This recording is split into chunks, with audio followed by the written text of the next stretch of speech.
Hi, welcome to First Avenue Mall, or in Hokkien it's called teow Law.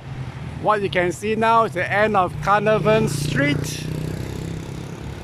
And this piece of land with grass, with trees and car park was the former Seah Boi market. You can see some shop houses along Magazine Road being restored. And you can see now Hui Aun Association, built in 1938. The old houses of Magazine Road. Now you can see the Low Clan Association, and next to it is a famous shop that sells and market butterfly cookware.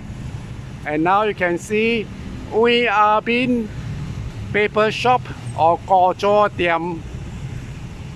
Then you can see Lye Sing motto and the junction of McNair Street. And further on is the other end of Magazine Road, which is now dominated by Saint Giles Wembley.